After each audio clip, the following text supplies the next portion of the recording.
Fala, galera do 360 da Bola. Estamos aqui para mais um episódio e, por favor, antes de a gente iniciar, me ajude, Voz da Consciência, para que a gente possa fazer com que todas as pessoas que estão nos assistindo seguir o nosso canal no Instagram, no YouTube. Por favor, qual é o nosso canal no YouTube? 360 da Bola. 360 da Bola aí. Se inscreve, ativa o sininho, compartilha com os amigos. Nosso Instagram qual é também? Pode 360 da Bola. Pode 360 da Bola, já tem vários cortes lá para que a gente possa disseminar conteúdo e informação para que vocês possam, de fato, estar no nosso ambiente aqui, na nossa cultura, dentro daquilo que a gente quer produzir para o futebol. Não é isso, Fredinho? Exatamente. Estamos aqui com o nosso querido Fred Ferreira. Por favor, Fred Ferreira. Mais uma vez, um prazer dividir essa mesa aqui com você, Léo. Hoje a gente está desfalcado do Luiz Fernando Pessoa. Perdemos um no time. Perdemos um no time temporariamente. Hoje ele deu aquele migué, né? Igual o Lucha deu o migué lá na segunda-feira no programa do Galvão. Brincadeiras à parte. Mas estamos aqui recebendo mais um grande profissional. Hoje a gente vai abordar o quadro Formando Craques, onde a gente foca na formação de atletas e todo o fluxo, né? Todo o processo que se leva para um atleta chegar ao profissional e conseguir, de fato, né, entregar de diversas formas para o nosso futebol. Então, Léo, vou deixar você apresentar o nosso convidado aqui que está do meu lado, que é uma honra recebê-lo e a bola está contigo. Vamos lá, galera.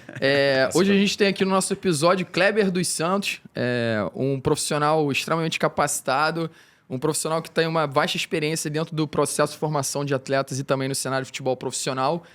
E um grande amigo, um grande professor, um grande mestre. Então, Kleber, porra, muito obrigado pela proatividade de ter vindo aqui com a gente para a gente poder falar um pouquinho de futebol. Obrigado por todas as oportunidades, todos os ensinamentos. Você sabe que eu tenho muito respeito, admiração e carinho por tudo aquilo que você fez por mim dentro da construção. Se hoje eu estou no futebol, eu devo isso a você. Então, muito obrigado por estar aqui conosco. Eu agradeço, Leonan, Fred, toda a comunidade aí do 360 da Bola. Para mim também é um prazer estar aqui, participar de um movimento como esse, né, que vocês estão promovendo. É sempre importante a gente disseminar boas ideias do futebol e trabalhar mais para a formação das pessoas, né? Perfeito. Porque a gente sempre conversa muito sobre isso. Então, para mim é uma honra e um prazer participar aqui do podcast. Esse literalmente é o nosso objetivo, é fazer com que de fato a gente consiga trazer grandes profissionais assim como você, para que a gente possa disseminar conteúdo, para que a gente possa fazer com que profissionais, pessoas que hoje querem um dia poder trabalhar com futebol, que querem se desenvolver, querem se capacitar, tenham essa oportunidade de ouvir para que eles possam se qualificar e se colocar dentro do mercado. Clebão, em um minuto... Léo, deixa eu te interromper. Lógico. Eu acho que a gente pulou uma etapa. Vamos aquela salva de palmas para o nosso Salva convidado de palmas aí, para o né? nosso querido Kleber dos Santos. Agradecendo a presença Que dele honra aí. tê-lo aqui. Que honra tê-lo aqui. Clebão, em um minuto, quem é Kleber dos Santos? É difícil, né? É difícil. São 25 anos, né, trabalhando. Esse ano completam 25 anos trabalhando com futebol. Vou no clichê ali, sou um apaixonado da bola, apaixonado pelo futebol. Iniciei minha carreira ali, na verdade, pré-carreira. Joguei futsal lá na Ilha do Governador, na Portuguesa da Ilha. E sempre quis trabalhar com futebol, né? Foi sempre minha vontade de trabalhar com futebol. Tive uma inspiração dentro de casa. Tem um padrinho João Carlos, né? Foi treinador de futebol. Trabalhou no Flamengo nos anos 80, anos 90 ali. Foi auxiliar técnico do Carlinhos. Depois seguiu a sua carreira como treinador de futebol profissional. Foi Ficou muito tempo no Flamengo, ele? Ficou bastante tempo. Tanto na base quanto no profissional, né? Foi campeão em 87, campeão em 92. E depois ele foi o primeiro treinador brasileiro a ir para o Kashima Antlers, né, na J-League. Logo no início da J-League, ali, um dos precursores brasileiros a trabalhar tanto no mundo árabe quanto no futebol japonês. E aquilo ali me deu uma inspiração muito grande, né? Já falando um pouco mais sobre a questão da carreira. Mas voltando ao lado profissional, casado com a Amanda, que vai se tornar psicóloga no futuro breve, pai do Vitor e da Lara, e buscando um espaço aí nesse mercado louco do futebol.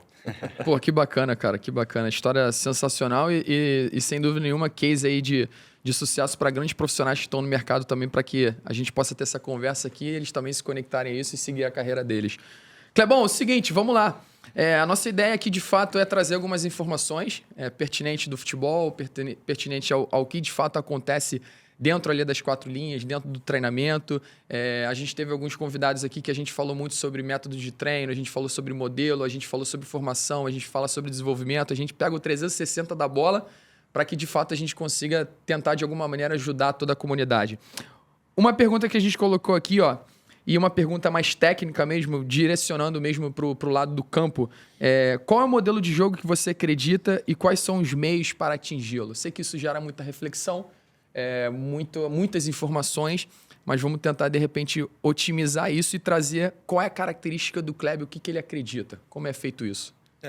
Isso é importante falar porque eu não sou um treinador com ideias rígidas, né? Ideias muito fixas ali. Perfeito. Sobre em relação ao modelo.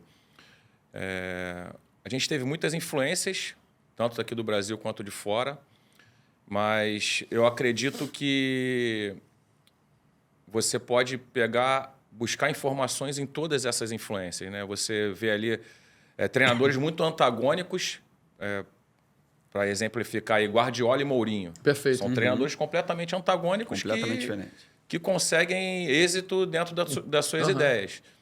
E conseguem se adaptar ao cenário que eles estão inseridos naquele momento ali. Nós tivemos uma influência muito grande, especialmente do Guardiola pós-Barcelona, né? Na época do Barcelona ali. E foi uma época que eu estava me formando como treinador também. Tive um auxiliar técnico, preparador físico, que é o Bruno Pivetti, quando eu trabalhei lá no Pão de Açúcar, à época, e ele vinha da Universidade do Porto. E ele mais um profissional que saiu do Pão de Açúcar, né, cara? Sim, e ele teve muitas influências da periodização tática e até escreveu um livro sobre a periodização tática nesse... O Bruno é o que está no Operário? Que está no Operário. Um baita trabalho também sendo feito. Um excelente profissional.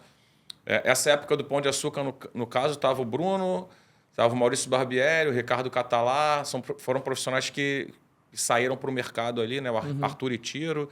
Aí no Rio estava o Antônio Santoro, o Eduardo Barroca, o Mário Jorge trabalhou lá também, o próprio Zé Ricardo, o Cadu Borges, que é o coordenador técnico do Flamengo Só hoje. Fera, então, Fredinho. Muitos profissionais eu bati uma época ali no Audax, né? Audax. Bati uma época ali no Audax. Era até com o Mário. Era com o Mário? Mário Jorge, então. Foram profissionais que foram formados ali, além de outros, né? Eu posso estar sendo injusto aqui de não estar citando o nome de outros aí, mas que geraram muita influência assim, na minha formação como treinador, né? E aí, voltando a falar sobre modelo, eu acho que eu sou um treinador que gosto muito de ter a posse de bola, obviamente, né? Porque a gente, como eu tive a escola do Flamengo foi uma escola que me formou muito como treinador no início da minha carreira, e você ser treinador do Flamengo, você não pode pensar diferente disso, de ser protagonista no jogo. Perfeito. De ter atletas que sejam muito qualificados tecnicamente, que sejam realmente muito corajosos para propor o jogo. Então, isso está enraizado dentro da minha ideia de jogo, né? sobre essa questão. De ser muito agressivo, de ter coragem para jogar, de criar muitas oportunidades de gol, de colocar os jogadores realmente em condições de estar no 1 contra 1 ali, de realmente ser esse jogador protagonista, né? Então, isso está muito inserido dentro da minha ideia.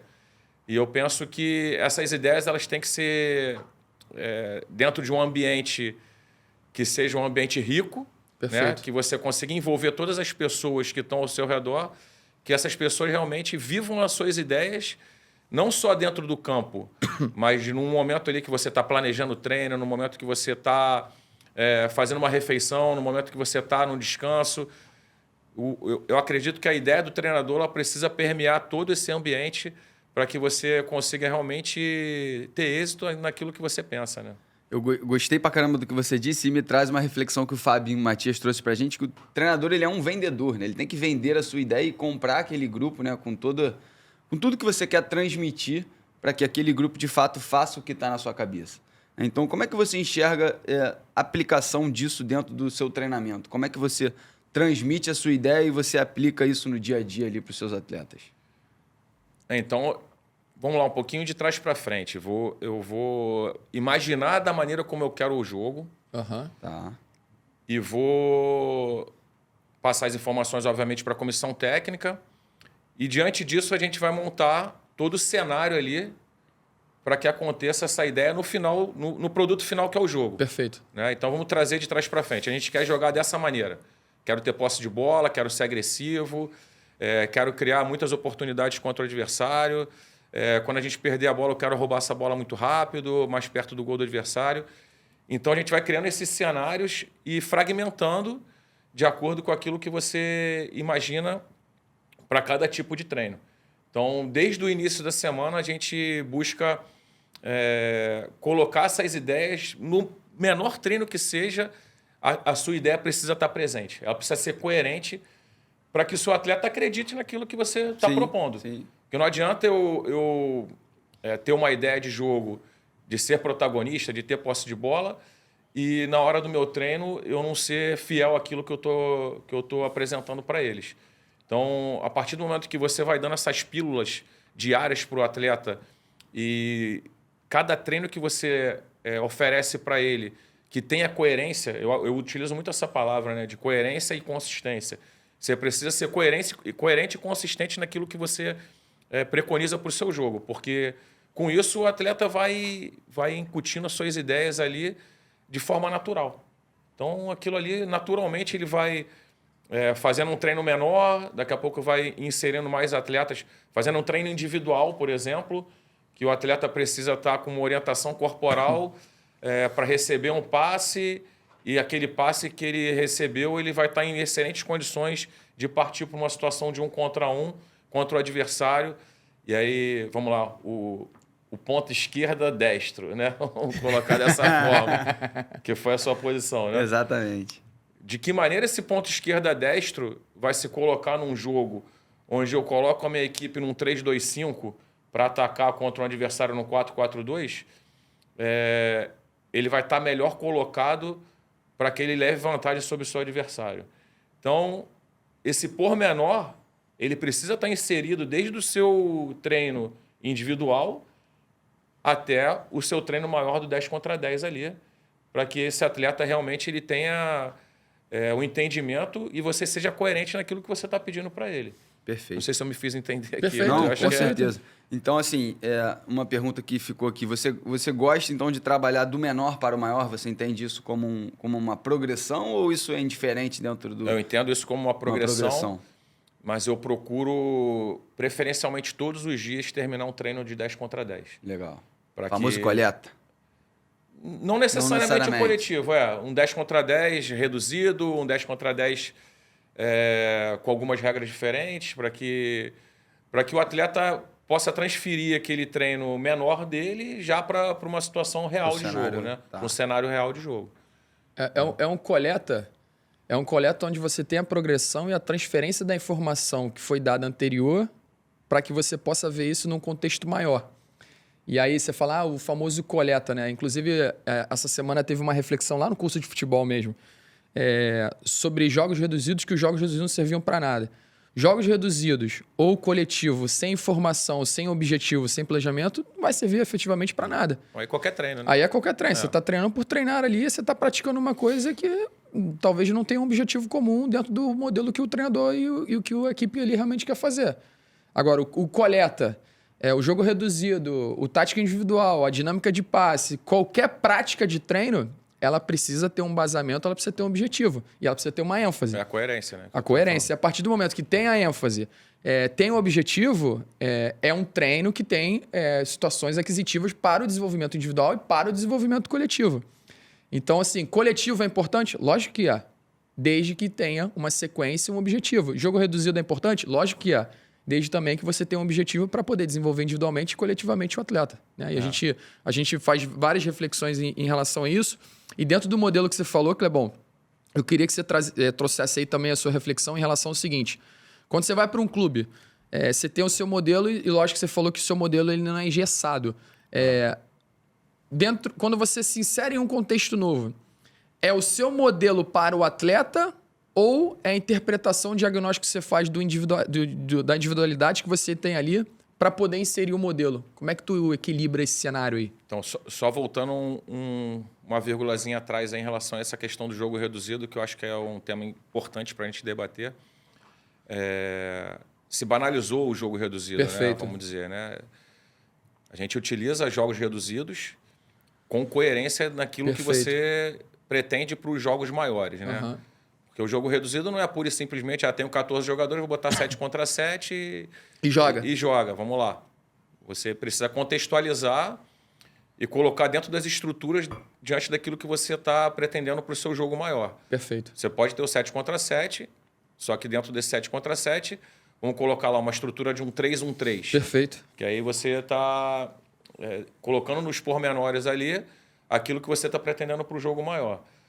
Porque pura e simplesmente um 7 contra 7, você não vai botar o seu zagueiro para ser atacante, o seu meia para ser lateral direito. Enfim, uma desorganização ali num jogo de posse, pura e simplesmente a posse de bola. Esse tipo de treino não me agrada. Não é que seja certo ou errado, como a gente vai voltar a falar aqui sobre Guardiola e Mourinho. Os caras, cada um dentro da sua maneira. Futebol não é uma ciência exata. Não é uma né? ciência exata. O cara pode fazer o treino de posse de bola dele lá de 7 contra 7 dentro de um modelo caótico e a coisa acontecer dentro do jogo da maneira como ele quer. Eu não acredito muito nisso. Eu acredito num jogo mais estruturado, um jogo de posição, vamos dizer assim, né? Onde os jogadores estejam posicionados para que ele tenha vantagens dentro da sua posição ali. Você possa orientá-los para que ele realmente seja protagonista onde ele está posicionado. E aí, voltando a essa questão que você fez da pergunta, é sempre importante você fazer um diagnóstico da onde você está chegando, né? O time que você está chegando. Vou para o meu último trabalho agora. Quando eu chego no Flamengo, eu sento com o Felipe Luiz, ele me explica o que ele fazia na equipe sub-20 e ele me deu total liberdade para poder desenvolver o trabalho da maneira como eu acreditava. A gente iniciou um trabalho dentro de um 4-3-3 com um volante e 2 médios, 3 atacantes, 2 pontas e um centroavante, pontas invertidos, e um centroavante, e com as suas variáveis, né? O 4-3-3 com as suas variáveis. Isso foi nos 2 jogos do ano passado, nas finais do Campeonato Estadual e nos jogos da Copa do Brasil. E quando a gente inicia o estadual, eu volto a ter uma conversa com ele e a gente muda estrategicamente aí a questão de números, né? Vamos dizer. A gente muda estrategicamente para um 4-4-2 para ter uma base com 2 volantes, né? Que o profissional vinha jogando dessa maneira e é uma característica muito forte do jogo do profissional do Felipe Luiz.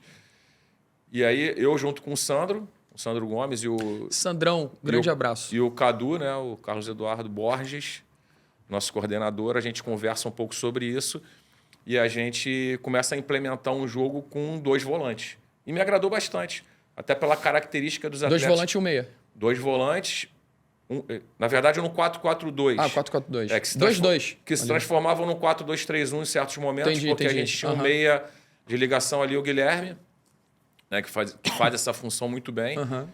E esses pontas descendo para fazer uma superioridade numérica pelo meio do campo. Perfeito. Ali em alguns momentos. Porque, na verdade, esse modelo do 4-4-2 se transformava muito no momento ofensivo num 3-2-5, ou num 2-2-6, ou num 3-1-6. Tem muita variação. Então, era um modelo muito flexível nos momentos que a gente tinha posse de bola. Me agrada bastante esse modelo com saída com 3 aqui. Tô contigo. A partir do momento que você tem jogadores com essa característica, zagueiros que gostam de jogar lateralmente, né? E um zagueiro mais centralizado aqui que tem um passe longo, que tem um passe de ruptura bem efetivo ali. A gente tem esses jogadores. E 2 volantes, que ficou ali a cargo do Ryan e do Fabiano, né? Especificamente nesse momento. E o próprio João Alves, né? Que é um outro volante também. O próprio Pablo Lúcio. Foram jogadores que fizeram essa função na Libertadores ali. E com laterais que têm característica de apoio pelo lado direito e característica de suporte pelo lado esquerdo. Então, entrando nessa questão que você me perguntou sobre o diagnóstico, de observação realmente da característica dos atletas que estão naquele momento ali, para que a gente possa colocar dentro desse jogo de xadrez ali o melhor de cada um, né? Legal, Clebão. Eu acho que você traz assim, exatamente o que é replicado, né? No sub-20 é o que a gente vê no profissional do Flamengo. Então, a gente vê frequentemente essa saída com 3, né? A gente vê 2 volantes por dentro ali, muitas vezes com o Pulgar e um De La Cruz. Sim. O Wesley espetado, né? Lá pela direita, já fazendo esse 3-2-5 aí, como você falou. E dentro desse modelo, o quão importante você enxerga a categoria de base como esse processo de formação para a chegada ao profissional? Deve-se ter, de fato, né, um modelo geral onde aquele clube joga naquele... Eu quero jogar assim. A gente vai conversar, a gente vai sentar e beleza. Todas as minhas categorias vão jogar nesse formato. Ou não. Ou dentro dos processos das categorias 11, 12, 13, 14, 15, 17, 20, etc. Isso vai tendo algumas diferenças e o profissional ele é algo assim, diferente, né? Assim, eu acredito que o atleta ele precisa ter diversas experiências, né? Ele precisa experimentar jogar com 3 zagueiros, jogar com linha de 4, jogar no 4-3-3, no 4-4-2, no 4-2-3-1, 5-3-2, 5-2-3, enfim. Ele precisa ter diversas experiências. Até porque você não é certeza nenhuma que esse atleta vai ser jogador dessa equipe para sempre. Então você precisa oportunizar esse menino para que ele tenha... Vivências, né? Vivências, muitas vivências ali dentro da categoria de base. Quanto mais vai se aproximando ao profissional, eu acredito no modelo do clube, que o clube precisa realmente ter um modelo. E aí não é um modelo de estrutura, né? É um modelo de jogo, modelo de atleta. Que o atleta do Flamengo é diferente do atleta do Goiás, que é diferente do atleta do Vasco, que é diferente do atleta do Fluminense.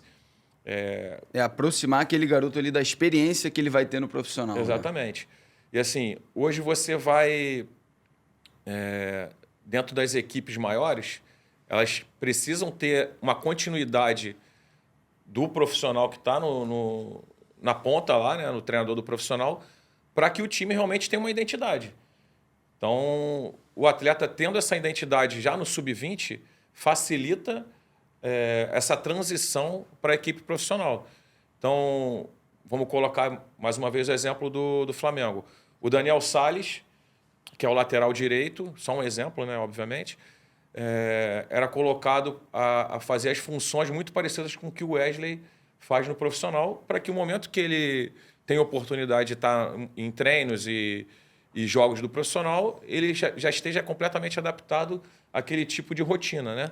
Perfeito. Então, eram conversas que eu tinha com o Felipe para que a gente conseguisse aproximar cada vez mais as ideias de jogo, as ideias que eram feitas no profissional, para que os atletas tivessem de forma sutil ali as ideias, as informações e cada vez mais eles estivessem adaptados àquele tipo de rotina ali do profissional. Perfeito. Os conceitos e os comportamentos para gerar um fluxo ali para que quando ele tivesse a oportunidade ele já tivesse um pouco mais adaptado a todo esse tipo de informação.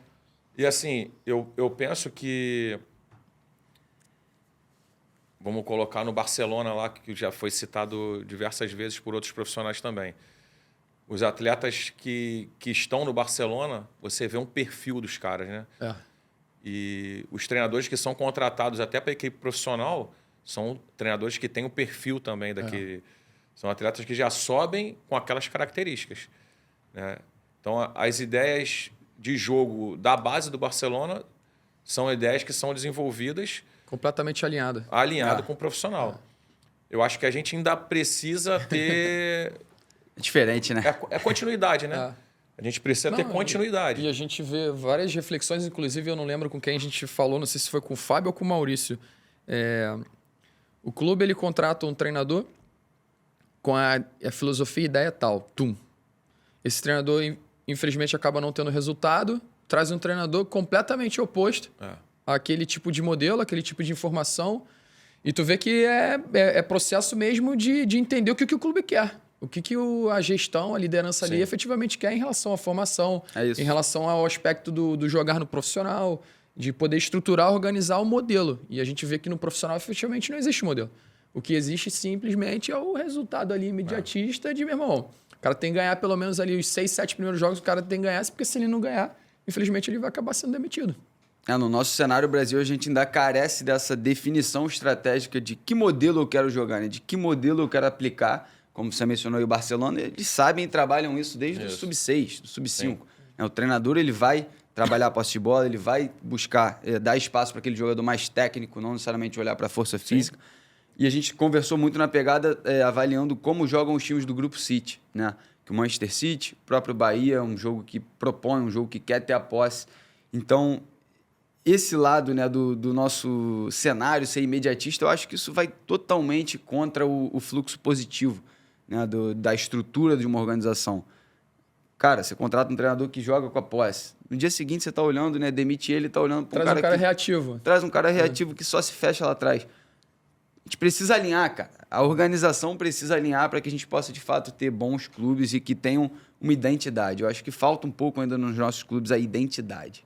Isso aí vai logicamente, o treinador ele faz parte disso, né? Só que esse processo todo ele é conduzido literalmente pelas lideranças do clube para que possa... Gestão. Para você ter noção, não sei se vocês sabem desse fato, mas o Liverpool, na hora de buscar um treinador, né, após saída do Klopp, eles buscaram um físico, pegaram N dados, criaram uma métrica lá, XYZ, para achar o perfil de treinador que se alinhava ao que eles queriam entregar, né, um modelo próximo ao Klopp, um cara que propusesse o jogo, mas também fosse agressividade, rápido em transições, buscando um perfil do que deu certo. É óbvio que não vai ser o Klopp, né? Porque, assim, é a pessoa, né? É a pessoa, individualidade. Você vai buscar dados sobre o modelo de jogo, que eu acredito muito nisso, realmente. Mas, no final das contas, ali é a maneira como lidar com o ambiente, né? É isso aí. O cara precisa ter a fórmula dele ali, né? De trabalhar. Mas o como lidar com o ambiente. Porque não é, como vocês falaram, e de forma muito positiva aqui, o Brasil ele é muito imediatista. Totalmente imediatista. Isso vai totalmente contra a continuidade e a consistência no trabalho. Porque a partir do momento que você não consegue os resultados no início, se você não tem um suporte por trás ali para te bancar... Tchau e benção. Acabou, cara. E tudo aquilo que foi construído é interrompido. E assim, eu vivendo na base, eu já vivi os dois lados, né? Base e profissional. Eu vivendo na base, eu olho para cima e vejo o treinador do profissional sendo demitido pelo resultado. E assim, você vê, pô, esse cara tem potencial, esse cara é bom, esse cara tem consciência no trabalho dele, mas por algum motivo não aconteceu. E não bancaram ele. Uhum. Você olha para o seu trabalho na base e você fala assim, pô, e agora? Quem vai vir aí? E os jogadores têm esse receio também. O fato do jogador não ter a certeza do que vai acontecer com ele no futuro, isso gera uma insegurança muito grande. Muito grande. Entendeu? Porra, quem é que vai vir agora aí? Pô, de que maneira eu vou ser aproveitado ou não vou ser aproveitado mais? Tu não cria uma cultura ali. Não cria uma cultura. Você cria insegurança. A cultura de insegurança, na verdade. Exatamente. Você cria a cultura de insegurança. Tanto para os profissionais, porque você não sabe o que vai acontecer no dia seguinte, quanto para os atletas. Então, realmente, assim, eu acredito que a gente está num caminho lento, mas que tem um futuro aí que vai pensar em consistência. Porque não tem outra forma de lidar com isso. São esses grupos que você falou, os grupos que tem, o Grupo City, que tem realmente uma metodologia uma definida. Metodologia do grupo. Isso. Eles pegaram um time agora no Japão que está na J2, né? O Omiya. Já tá, acho que segundo ou terceiro lugar na J2 lá. Era um time que brigava na J3, na J2 ali, agora já está na J2 em segundo lugar. Tu já vê um modelo dos caras ali. Eles vão chegar na J1 e vão dar conta. Todo time que eles botam a mão, eles implementam a metodologia deles e tem consistência naquilo que eles pensam, né, cara? Isso aí, eu acho que é o grande caminho para o clube dar certo, é a consistência. É a chave. E aí esses grupos, eles acabam usando, né, esses clubes, entre aspas, filhos, como a categoria de base para um clube que não faz parte de um multi-club ownership desse. Você vê o City. O cara, tinha o Savinho ali no Girona e ele adaptou, trabalhou aquele cara para que ele pudesse Deixou chegar... Na incubadora, né? Deixou na incubadora, ele faz aquele tratamento para que ele possa chegar no City e aplicar os mesmos conceitos, né, num nível um pouquinho acima, né, no nível superior. Então a gente vê que esse trabalho ele é feito, né, de clube a clube, mas olhando para um todo. Né? Eu quero jogar dessa maneira... O próprio Red Bull, pô, você vê. Exato. Eles pegaram um treinador, eu trabalhei com o Fernando Seabra lá no Cruzeiro, ele estava no profissional, ele estava no 20. Você via o perfil de treino, o perfil de jogo dele completamente alinhado com o que o Red Bull pensa, né? Um jogo agressivo, um jogo realmente de posse, um jogo onde o time não desiste nunca. É alinhado com os processos da empresa, né? Você vê a empresa... E assim, o Fernando é um excelente treinador e Excelente está mostrando. treinador. Tá mostrando. Deram consistência, deram condições para ele, consistência no trabalho. Acho que o Red Bull cria muito esse ambiente também, cultura, cara? né? Cultura. É um ponto fora da curva aqui no Brasil, o Red Bull, né? Ainda é, infelizmente ainda é. Em relação, primeiro pelo investimento que tem. Acho que pelas pessoas que estão envolvidas no projeto também, são pessoas extremamente capacitadas em todas as áreas. A captação de atletas. Captação de atletas, estrutura, organização, profissionais bons, profissionais do mercado. E se você for em qualquer categoria lá, todos os profissionais extremamente capacitados, envolvidos. Eles têm uma cultura muito legal em relação ao desenvolvimento desses profissionais. É praticamente um clube corporativo. É uma empresa, literalmente é uma empresa. As pessoas que trabalham, a gente vai ter a oportunidade de trazer alguns profissionais aqui do Red Bull para poder falar um pouco. E é alinhado com a matriz, né? Alinhado com a matriz. É a missão muito bem definida. Muito eu quero bem chegar definida. ali e como que eu vou chegar ali, eles vão trabalhando. Né? Eles tem tudo bem alinhado. Tudo bem planejado e organizado. O que eu vejo hoje, só um parênteses, você tem excelentes profissionais nos clubes que se transformam em ilhas. E aquelas ilhas ali vão se desenvolver através do profissional. Exatamente. Então, o Kleber era o treinador do Sub-20 do Flamengo, né? O Flamengo hoje até tem uma metodologia, tem um norte, né? Mas vamos colocar de forma hipotética. É uma ilha ali, capitaneada pelo Kleber, que é o treinador, que tem suas ideias, vai se fechar com a sua comissão e ali dentro vai desenvolver o ambiente dele de acordo com aquilo que ele pensa. Então, eu vejo que acontece muito isso, né? Não é algo canalizado. As categorias acabam sendo ilhas, né? Acabam entendi. sendo ilhas e essas ilhas vão... Tem uma ilha próspera que vai gerar frutos ali, ou não. Ou você tem uma ilha que é capitaneada por uma pessoa que está pura e simplesmente querendo se promover, enfim, aí é uma outra questão. Mas o gestor, que eu acho que tem que ser o grande responsável... Para o guarda-chuva inteiro. Isso aí. Por promover. Aí, dentro do Flamengo hoje tem o Cadu e o Noval, né? Que são pessoas extremamente qualificadas para promover essa continuidade no trabalho lá. Isso é muito importante, cara. Muito importante porque faz com que todo mundo esteja engajado ali, envolvido e alinhado no mesmo propósito, né?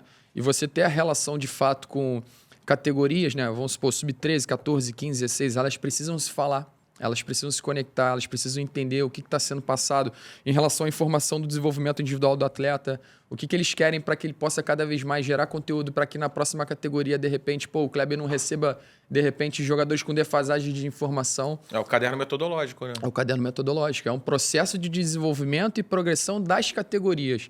E lógico que isso passa por pessoas, passa por profissionais e, logicamente, também você precisa ter esse guarda-chuva que cuida desse processo todo para que, de fato, você consiga desenvolver esse atleta dentro dessas categorias. Quando o Cadu chega ao Flamengo, agora no retorno dele, ele traz um processo de treino bem definido para todas as categorias.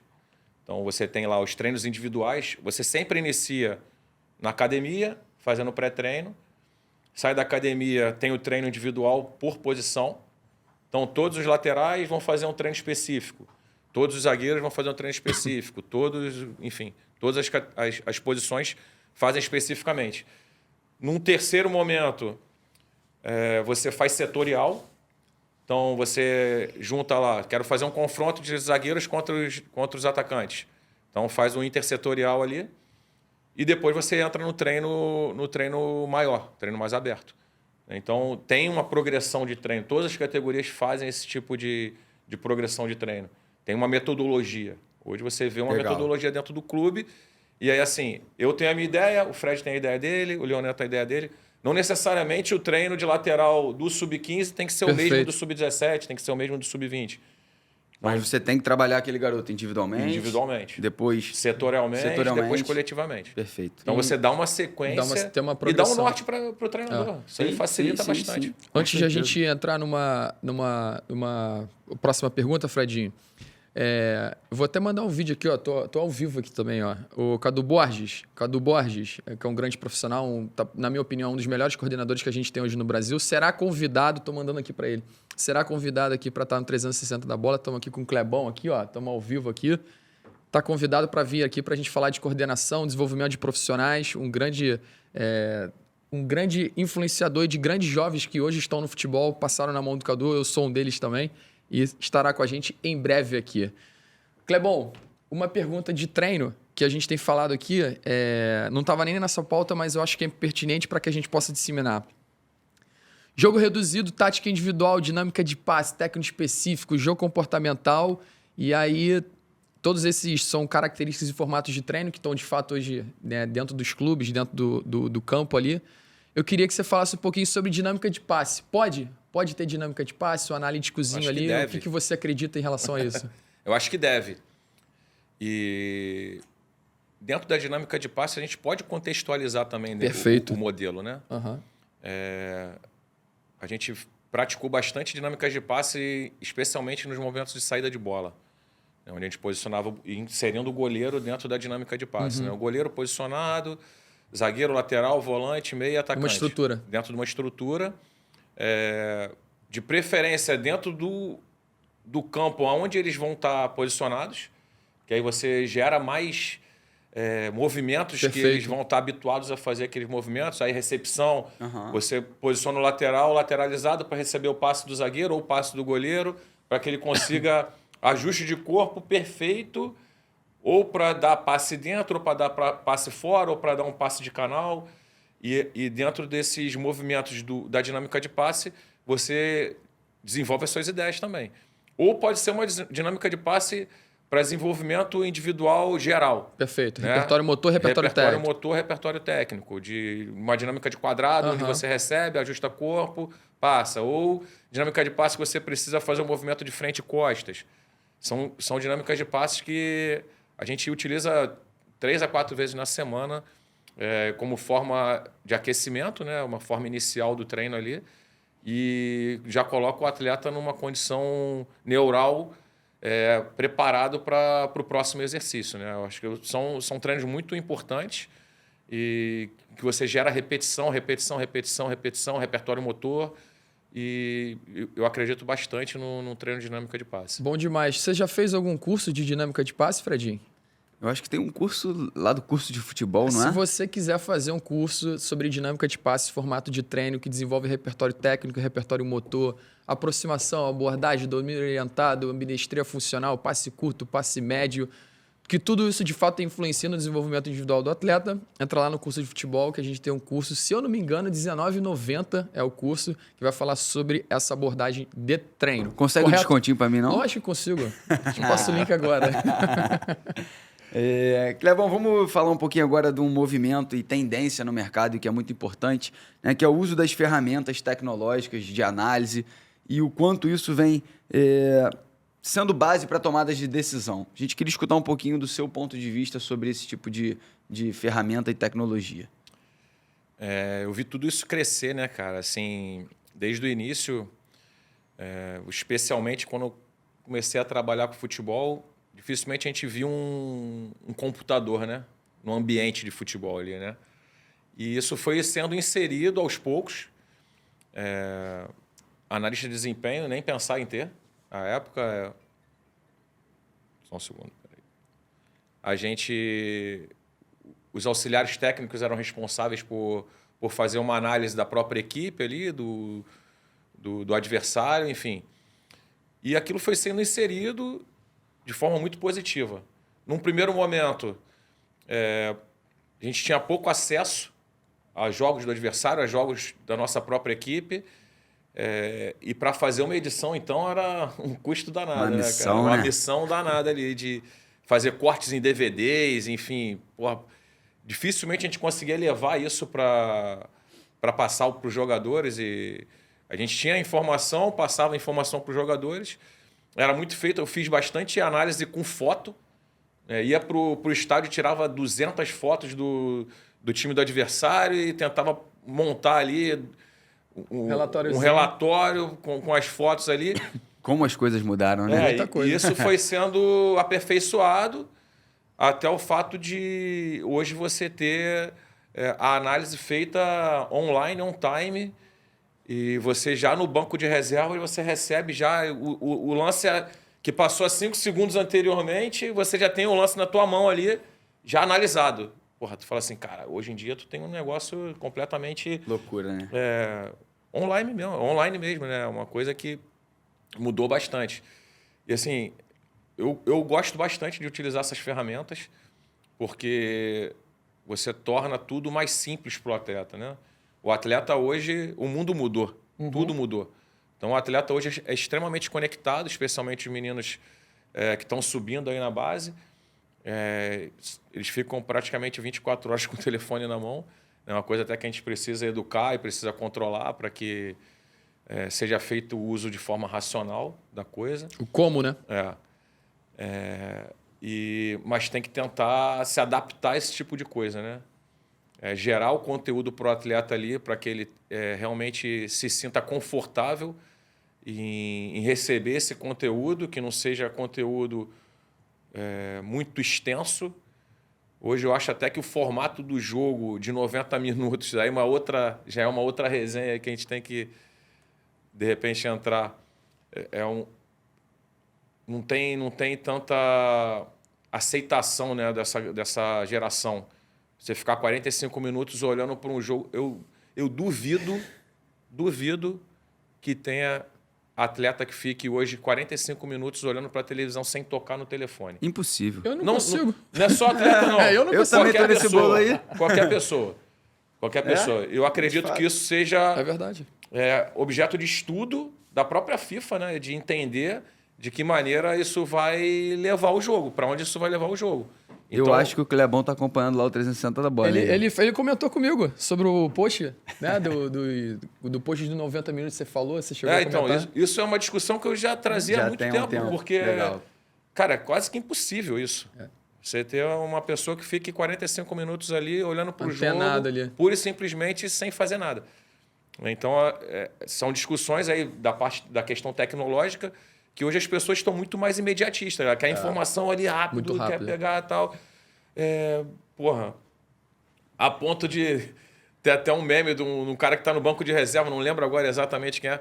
Falou, pô, saiu o gol do nosso time. O cara, como é que saiu o gol do nosso time? Cara, não apitou aqui. Como é que apitou aqui, cara? O jogo tá ao vivo, pô. Foi o Davidson, não sei quem foi que falou. Davidson. Deve ter sido. Deve ter sido ele. É absurdo. O cara apitou aqui o gol do nosso time. O cara, pô, meu irmão, não tá sendo gol, impossível. O jogo tá acontecendo aqui na minha frente. O cara tá tão habituado. Aqui é brincadeira. O cara tá tão habituado a ver o telefone na hora do jogo que dá bug na cabeça do cara, meu irmão. Não, e outra, levar celular pro banco é quebradeira, né? Pô, aí não dá, né? Loucura. Trabalhando, né? Tiver na resenha vendo o joguinho em casa, beleza, tu dá o check ali, mas essa questão tecnológica hoje ela veio ajudar bastante. A gente precisa entender essas ferramentas. Eu, como auxiliar, eu levava o iPad para o banco, tinha informação online ali, às vezes até o jogo mesmo passando ao vivo. Replay. Para ter as informações mais visuais ali, porque às vezes você está no banco numa linha... Tem estádios que você fica até abaixo da linha do gramado. Eu, particularmente, gostava de ficar em cima de uma caixa ali de Gatorade, né? Enfim, vou fazer uma propaganda aqui. Mas ficava em cima de uma caixa de água ali em cima e olhava para o jogo, mas dentro de um plano diferente do plano da câmera. Perfeito. Que você tem uma visão muito melhor, né? Muito mais macro ali do que está acontecendo. E saber utilizar e saber disseminar as informações através dessas tecnologias, né? Legal. Hoje você consegue ter informação de jogador do mundo todo através dos sites, através das plataformas. Você vai para uma equipe hoje... Quando a gente fez a transferência para o Japão, por exemplo, a gente conseguiu fazer o estudo de todos os jogadores. Obviamente que você não estuda a fundo ali, porque são pessoas, né? Como eu falei aqui. Mas você já tem características ali de cada atleta por posição. Então, você não chega no escuro mais. Você chega sabendo mais ou menos o que você vai encontrar ali dentro daquele elenco ali, né? Mais ou menos isso. Perfeito, Clebão. A gente tem aqui nossas perguntas aqui que a gente fez, a gente tem uma pergunta aqui que é muito legal, principalmente foi o início de uma construção de um atleta que efetivamente hoje está brilhando no cenário de futebol mundial, que se tornou uma grande referência para o nosso futebol, principalmente pela pessoa e pelo profissional que se tornou e o atleta que se tornou. A gente fala sempre que não é ser jogador de futebol profissional, é ser um atleta de futebol profissional. Muitos jovens, principalmente no nosso Brasil, precisam entender que ser atleta de futebol é completamente diferente de ser jogador de futebol. eles olham muito o palco e a gente precisa efetivamente disseminar a informação do que é feito nos bastidores. E eu acho que é um dos nossos propósitos também. E esse atleta hoje, de fato, vivencia talvez a crista da onda aí, né, meu irmão? Dentro do cenário de futebol profissional, que é o Vinícius Júnior. E você teve uma participação muito grande ali, naquele momento onde ele iniciou sua carreira no cenário de futebol profissional. Então, você estava na comissão técnica do Flamengo na estreia do Vinícius Júnior pelo Flamengo. Conte como é que foi essa experiência, qual o momento certo de lançar também um garoto hoje no cenário de futebol profissional? Cara, o Vinícius, ele desde sempre, né? Desde muito novo, ele se destacava nas categorias, né? Que ele passava, né? Então, sempre foi visto ali... Sempre foi protagonista. Sempre protagonista. Ele sempre foi um atleta muito feliz, né? Isso é importante falar. Ele sempre teve muita alegria. Muita pra alegria treinar, mesmo. não reclamava de nada, sempre muito dedicado. Era um cara que iluminava o ambiente, né? O cara que estava onde ele estava todo mundo feliz, estava todo mundo alegre, parecia contente. Que era um trabalho ali, né, Kleber? Exatamente. Parece que ele ia para ali para se divertir. Ele gostava de viver o processo ali. Ele gostava do ambiente do futebol. Acho que a partir do momento que o cara tem esse sentimento, né, dentro dele de alegria, de felicidade, de estar ali, de fazer o bem para as pessoas, de tornar o ambiente mais positivo. Acho que isso sempre fez parte do Vinícius. Ele sempre pulou categorias. No 13 já jogava no 14, no 15 já jogava no 16, no 17. E no 17 ele já jogava no 20 já vislumbrando um profissional. Perfeito. E foi traçado um projeto para o Vinícius para que ele fosse lançado no início do Campeonato Brasileiro daquele ano, de 2017, no jogo contra o Atlético Mineiro. Isso foi bem claro para ele. O Noval participou bem disso. O Noval teve uma participação extremamente efetiva nessa situação do Vinícius Júnior, porque ele sempre conduziu de forma muito direta, né, essas subidas do Vinícius, o próprio Cadu também, que está lá hoje. Então, geraram um fluxo muito favorável para ele. Muito um favorável. Ambiente muito bom era um ambiente muito, muito positivo. Todos os treinadores que participaram também com o Vinícius ali, o próprio Maurício, Mário Jorge, se não me engano, também participou do processo com ele. O Zé. Né, Dudu Patetucci. Já antes, o Dudu. Foram treinadores que realmente... Gilmar também. Deixaram o Vinícius muito à vontade, né? A fazer aquilo que ele fazia de melhor, que era gerar um ambiente para ele muito positivo ali, né? E sempre foi muito, muito às claras com ele. E era um processo natural dele. Então, nunca teve pressa de ser lançado, nunca teve aquele afã de querer, a qualquer custo subir e ser lançado. Ele foi se preparando e a coisa foi acontecendo de forma muito natural, até culminar naquele jogo lá, da estreia do Campeonato Brasileiro, contra o Atlético Mineiro. Aquele momento até que está no documentário dele lá, que eu saio correndo para chamar o Vinícius, ele vai feliz da vida, com aquele sorrisão largo dele, pega o colete, joga pro alto. Eu falei, não sei, vou falar com o Vinícius, pega o colete. Aí ele vai, senta com o Zé ali. O Zé também muito sensato, né, em todas as abordagens. Assim, o Zé também foi um cara muito cuidadoso nesse processo do Vinícius ali no profissional. Todos os atletas que estavam ali naquele momento também foram muito cuidadosos com o Vinícius. A gente sabia que tinha um atleta diferente ali, né? Era um menino diferente. Isso traz um peso e uma responsabilidade maior também em todo o processo, né? Isso. A gente sabia que tinha um atleta diferenciado ali que chegaria no nível que ele chegou, né? Mas, obviamente, precisava percorrer aquele trajeto e não é um trajeto fácil, né, cara? A gente já viu vários ali se perdendo nesse meio aí, mas ele conseguiu, junto com a família dele, gerar um ambiente positivo. Perfeito. Não só para dentro de campo, mas fora de campo também. Perfeito. Se blindar de tudo. De controle de ansiedade, de controle de tudo que cerca um atleta desse nível, que não é simples, né? Você vê meninos hoje que saem de salários de um salário mínimo, no mês seguinte o cara está ganhando R$200 mil e ele precisa ter um suporte por trás dele, que esse ambiente seja muito favorável para que ele consiga realmente ter êxito ali no momento que ele vai ascender a categoria profissional. Então, o processo do Vinícius eu caracterizo como um processo muito natural, né? Muito natural, de uma blindagem muito grande que ele teve, especialmente da família dele e das pessoas que estavam ali no clube naquele momento. Eu acho que foi toda uma atmosfera que fez com que a coisa acontecesse de forma muito natural. Nessa época a gente pertencia ao clube, né? E em 2022 eu tive a oportunidade de poder ir lá, de fato, dentro da casa dele em Madrid, para ver o que ele faz em relação à transformação, desenvolvimento, qual é o ambiente que ele está inserido, como o Kleber falou, para que ele pudesse cada vez mais se tornar um atleta melhor. Na série agora, Baila Vini, mostra muito isso, né? Mostra de fato os bastidores do que efetivamente o Vinícius está fazendo para que ele possa cada vez mais potencializar o talento dele, para que ele consiga de fato buscar sempre a sua alta performance, né? E a gente tem que parabenizar de verdade mesmo todos os profissionais e todas as pessoas que cercam o Vini, os amigos dele, o Meneghetti, o Wesley, principalmente o Thiago Lobo também, que é um profissional, um fisioterapeuta que hoje cuida integralmente ali do 360 do desenvolvimento em relação a tudo que diz respeito à performance do Vinícius Júnior. É impressionante a capacidade dele de envolvimento, engajamento, dedicação para que ele possa cada vez mais se desenvolver em tudo aquilo que é pilar de um jogador, de um atleta de futebol.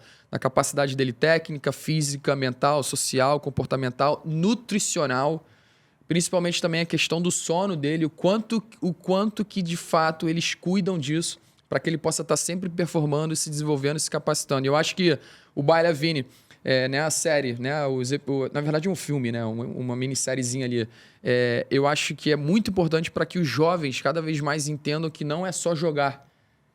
Hoje, de fato, para você desfrutar desse sonho, você precisa ser atleta de futebol. Nenhum clube de fora vai contratar um jogador de futebol, vai contratar um atleta de futebol. E eu acho que o atleta de futebol passa muito pela relação humana, do quanto que esse menino quer se desenvolver, quer se capacitar para poder desfrutar o sonho de ser jogador de futebol profissional. Viver o processo, Viver o processo, literalmente, e entender que se ele tem um talento, se ele joga hoje num clube grande, é porque efetivamente ele tem esse potencial. Mas que esse talento precisa ser desenvolvido. E se ele for desenvolvido, a gente não sabe em qual mercado ele possivelmente pode chegar. Se ele vai jogar no Real Madrid, no Barcelona, se ele vai jogar na Itália, se ele vai jogar no Japão. A gente não sabe o mercado, mas se ele realmente, efetivamente, ser um atleta de futebol, não se balizar pelos resultados imediatistas ali, se balizar pelo desenvolvimento dele, ele chega.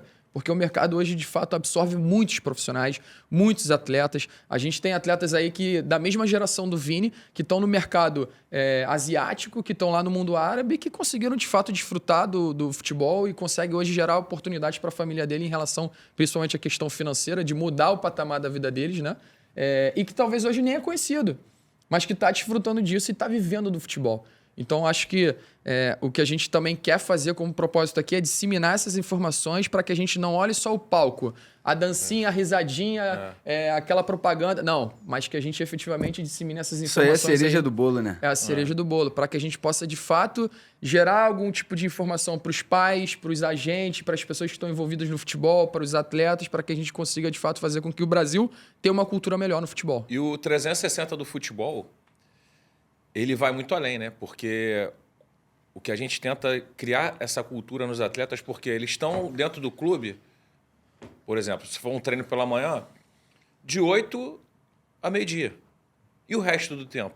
Tem muito tempo. Aí entra o 360 do futebol. É isso aí. Que é o cara saber que naquele período que ele não está no clube, ele precisa ter todos esses cuidados. E aí não necessariamente ele precisa ter um nutricionista, ele precisa ter um preparador físico pessoal, ele vai buscar informações para que ele consiga realmente ter os cuidados e viva o processo. Exatamente. Né? Não precisa gastar rios de dinheiro para o cara conseguir dormir bem, para o cara conseguir comer bem, para o cara conseguir ter uma informação, fazer, de repente, um curso de inglês online, fazer uma especialização em alguma coisa. Não precisa disso. Ele vai buscar informações e esse 360 que vai permear ele fora do clube vai ser determinante para que ele seja ou não um atleta de alta performance. E hoje está tudo aqui, né, Clebão? Exatamente. As pessoas ficam o tempo inteiro assim, ó. Eu falo sempre, não tem problema você ficar assim. Mas o que você está consumindo? O que você está consumindo e como você vai fazer dessa informação para o seu desenvolvimento. Eu acho que isso é o principal. Então, os atletas hoje em dia, principalmente de base, TikTok, Instagram, a gente sabe que tudo viraliza. Só que quanto mais vocês consumirem informações que são pertinentes para o desenvolvimento seu como atleta, você vai estar muito mais próximo, de fato, de conseguir realizar o sonho de ser um atleta de futebol e desfrutar esse meio todo. Eu vejo que um atleta de futebol hoje tem que ter 2 olhares. O olhar dele com o desenvolvimento dele e entender também qual é o olhar do clube sobre ele. E o olhar do clube sobre ele é o quê? Os clubes hoje em dia querem os melhores produtos. A verdade é essa, é o melhor produto.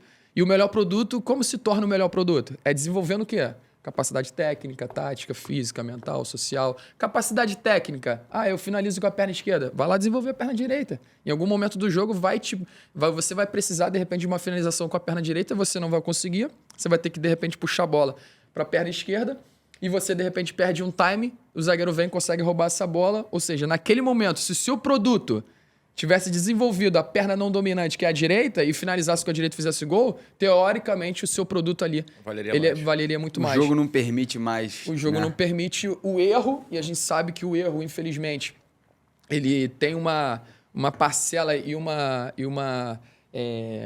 parcela muito grande dentro do futebol, onde as pessoas procuram sempre as pessoas que estão acertando e estão performando o tempo inteiro. Então, se o atleta desenvolver, ele naquele momento ali, ele vai estar muito mais preparado para ter uma ação de sucesso. Isso é uma aula. Aqui, você que é atleta, gestor, pai, formação, você que não está com um caderninho aí anotando tudo que esses meus amigos estão compartilhando aqui, você está perdendo tempo. Porque isso aqui é conteúdo, isso aqui é 360 da bola. E a gente vem para trazer informação que vem para capacitar vocês sobre tudo que toca o mundo do futebol. E, Léo, vamos mudar um pouquinho de assunto? Vamos falar um pouquinho de gestão? Bora! O Clebão, ele passou, né, por vários momentos dentro do Flamengo. Então, você pegou o luxo e também, né, pegou lá atrás no início, onde o clube não estava tão bem organizado. E conta pra gente um pouquinho, Clebão, como é que... o que você observou de mudança na estrutura, né, toda do Flamengo no momento pré-2019, ali que é um grande marco para o clube, Sim. E o pós-2019, né? Seja de estrutura, de organização, tudo que toca ali a gestão. Então, especialmente a criação do centro de treinamento, para mim, foi determinante para que o clube desse um salto de qualidade na questão dos treinos, né? Mas vamos voltar um pouquinho lá atrás. Eu iniciei no Flamengo em 2001, onde era tudo muito fragmentado, né? Tinha treino na Gávea, tinha treino em Curicica, tinha treino em Santa Cruz da Serra. Então, cada categoria treinava num lugar. A gente pouco se falava, as categorias pouco se comunicavam em horários diferentes, em locais diferentes. Então, você não tinha muito fluxo de informação, né? E estar com o profissional era praticamente impossível, né, com a categoria profissional. Então, a partir do momento que o clube começou a direcionar os treinos e adquiriu lá o Ninho do Urubu e começou a direcionar os treinos para lá, você teve um ganho técnico muito grande, né? Você centralizou todas as informações e todas as categorias num lugar só, e ali você tinha muita troca de informação. E a partir da gestão ali da Patrícia Amorim, se eu não me engano, foi onde se centralizou todas as categorias ali no Ninho. E algumas categorias ainda treinavam na Gávea por conta de falta de campo, mas já era basicamente ali tudo no Ninho. Já começou uma política de mais austeridade no clube, já de tentar algo um pouco mais profissional, né? E depois veio a gestão do Bandeira. Foi onde eu retorno para o Flamengo em 2017, né, já no profissional, e ali realmente eu vi que a coisa ia andar para um lado muito positivo, né? O Flamengo oscilou bastante ali de 2001 até 2015, 2016, oscilava muito, né, em relação às gestões ali. Eu não vou falar que era certo, que era errado, mas era uma oscilação muito grande. E a partir do momento que o Bandeira entrou, ele tinha algo muito bem claro na cabeça dele, que era tornar o Flamengo essa potência que se tornou aí nos últimos anos, né?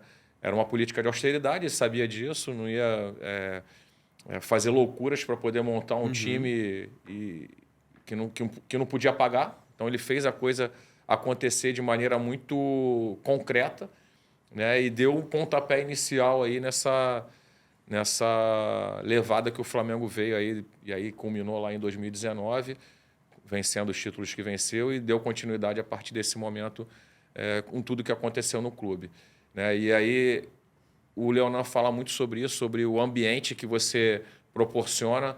Hoje você vê o centro de treinamento do Flamengo, tem praticamente 10 campos lá de treinamento, onde você tem totais condições ali de fomentar futebol, de fazer com que a coisa flua de maneira muito natural, né, da categoria de base para a categoria profissional. Hoje a base ela está instalada onde era o centro de treinamento do profissional, então as condições são excelentes de trabalho, desde as academias até o centro de fisiologia, o departamento de performance, até as instalações que propriamente dito os campos, né, que você hoje tem três campos de grama natural, mas alguns campos de grama sintética que são oferecidos para a categoria de base e tem as condições ideais ali para a prática do futebol.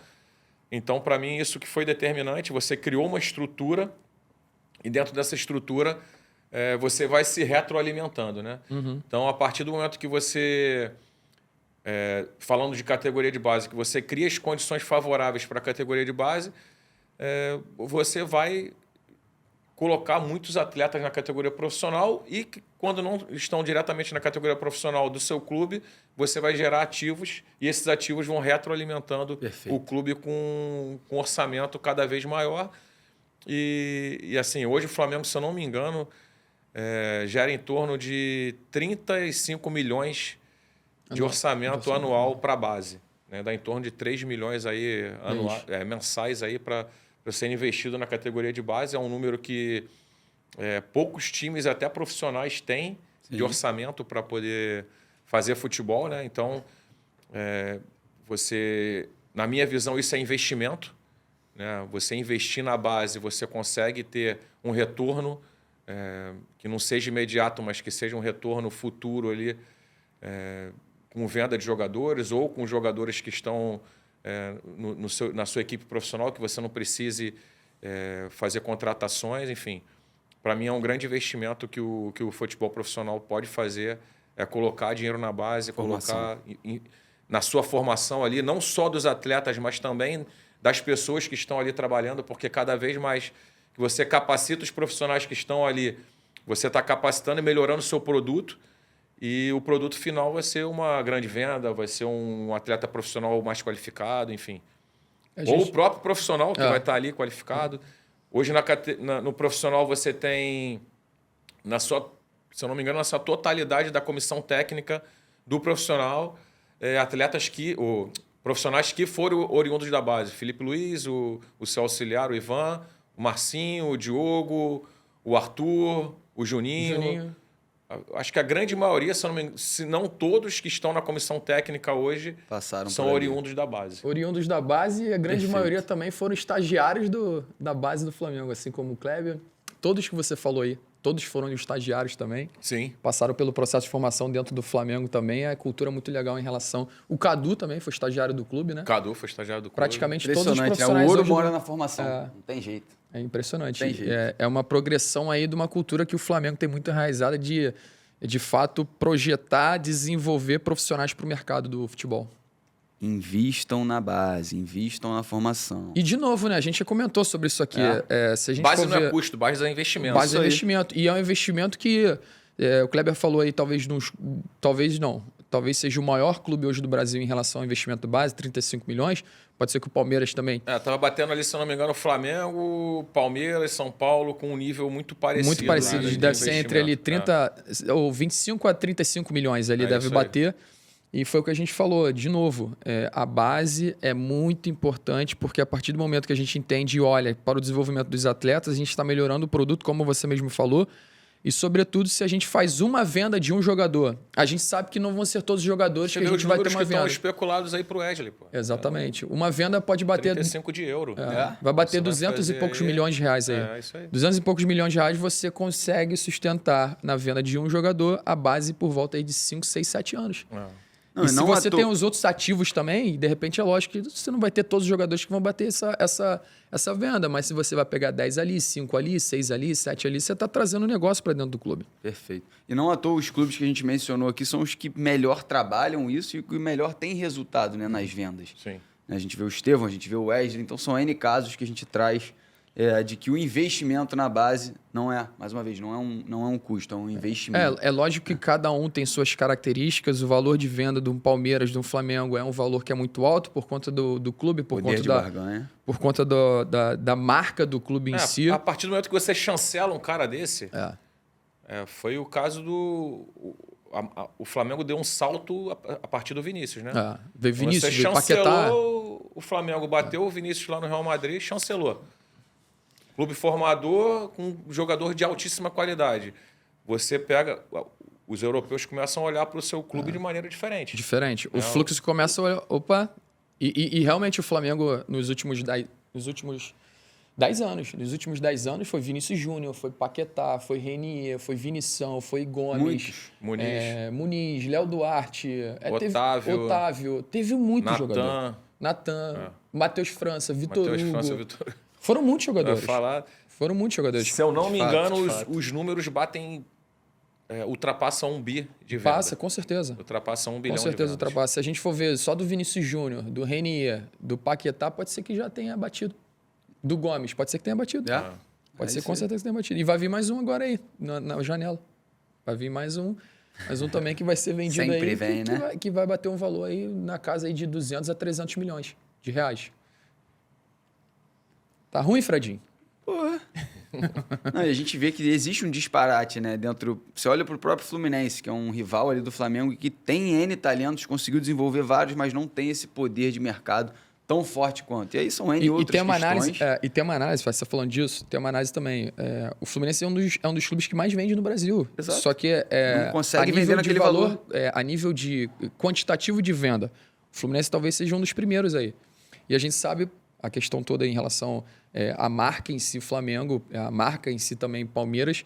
A gente sabe que o valor de qualitativo de venda, a gente sabe que eles têm a margem muito maior. Né? Perfeito.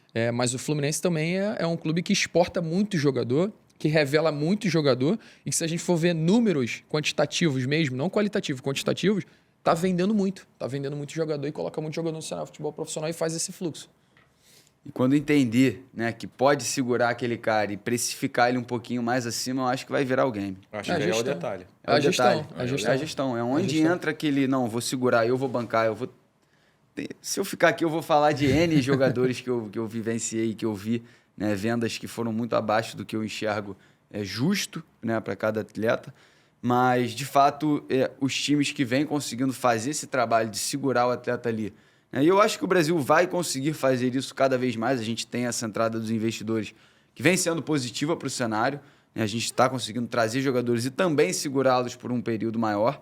Então, eu acho que são cases excelentes, né? O Flamengo e o Palmeiras, eles, sem dúvida, são referências para a gente quando a gente fala em formação e também em poder de venda. E só para finalizar esse caso também, Fred, isso bate muito também com aquilo que a gente falou em relação do que o clube quer para o treinador. Né? O treinador lá chegou no profissional com um modelo, com uma filosofia tal. Ele sai com completamente diferente, ele sai no cenário, ele é demitido, não tem resultado, e o clube contrata outro treinador com outras características, com outro modelo de jogo. E o fluxo para esses atletas é a mesma coisa. Você precisa ter um alinhamento, um direcionamento ali, o engajamento, o envolvimento de todas as lideranças que pertencem a esse processo de base, transição profissional. Para que tenha um fluxo saudável, para que efetivamente a gente entenda, o Kleber lá do Sub-17, o jogador do Sub-20, ele é o próximo, é ele que a gente acredita, a gente vai colocar e a gente vai preparar esse ambiente todo para que esse atleta efetivamente chegue no profissional. É o departamento de transição. De transição. Que precisa ter nos clubes. E todo Legal, mundo engajado, todo mundo alinhado para que, eu tenho um olhar, o Kleber tem um olhar completamente diferente, o Fred é o líder. E o Fred faz uma coisa completamente diferente daquilo que o Kleber, do que o Leonel acredita. Então, assim, precisa desse direcionamento e eu vejo hoje o Palmeiras muito bem alinhado em relação a toda essa organização e essa estrutura e gerar esse fluxo para o atleta do profissional. Perfeito. Clebão, para a gente fechar o nosso assunto aqui de formação de atletas e base e tocar, né, nas suas experiências externas aí fora do Brasil, Conta pra gente, como é que foi conquistar a Libertadores aí Sub-20 e o que isso trouxe aí pra você como experiência também? Cara, então, a Libertadores foi um campeonato que culminou com esse título aí, mas não foi tão simples assim, né? Quando eu cheguei no clube, a gente tinha a Libertadores sempre como um foco lá já, porque o clube já estava classificado para a competição e em todos os momentos a gente tinha essa ideia de que uma hora ia chegar a preparação para essa competição, né? Então, nós fizemos ali a preparação para o campeonato estadual, né, que a gente começou no final de dezembro ali, inserimos alguns jogadores que foram propostos pelo profissional e a grande maioria da equipe era do Sub-20. Mas já dentro dessa equipe, a gente já fez mais ou menos uma base ali do que a gente pretendia também para a Libertadores. E aproveitou bastante do que foi feito no estadual, toda a experiência, apesar dos resultados não terem sido tão positivos assim, a gente conseguiu dar muita experiência para aqueles atletas ali, para jogar com a camisa do Flamengo, para ter a vivência ali do que eles poderiam apresentar em futuros jogos, né? Então, junto com o Sandrão, a gente montou um planejamento com o pessoal da comissão técnica, com o Vinícius, antes o Fábio, né, como treinador de goleiro, depois o André, o Kaique, o DG. A gente montou todo o planejamento. Só gente fera. E capitaneado pelo Cadu, visando a Libertadores, né? A gente realmente buscou bastante informação sobre os adversários, mas o foco principal foi no primeiro jogo, porque eu sabia que era um jogo extremamente decisivo. Você jogar contra o Olímpia lá no Paraguai, uma competição internacional como a Libertadores que gera uma repercussão muito grande. Então a gente teve o foco especialmente naquele primeiro jogo. Então foi um jogo que foi determinante, acabou um placar elástico ali, 6-1 para a gente, mas que fez com que os atletas acreditassem em todo o processo que estava sendo construído ali. Como eu falei, não é um processo simples. É realmente hard work, meu irmão. Dia a dia ali, trabalhar bastante para que o atleta, para que a gente consiga convencer o atleta de que aquilo ali está indo num processo, num caminho certo. E quando você vai para um primeiro jogo e você ganha da maneira como a gente ganhou, gera um ambiente de confiança e consolida um trabalho que vinha sendo feito já desde janeiro, né? Há um bom tempo. E esse ambiente de confiança, ele é muito rico, né? Você tem que pegar o atleta ali já com aquela confiança e incutir as ideias e colocar as ideias no dia a dia ali. E foi um ambiente legal porque a gente ficou... quando a gente vai para uma competição dessa, a gente fica confinado no hotel ali, fica totalmente imerso dentro da competição e coloca os atletas também dentro dessa energia, dessa vibração, né?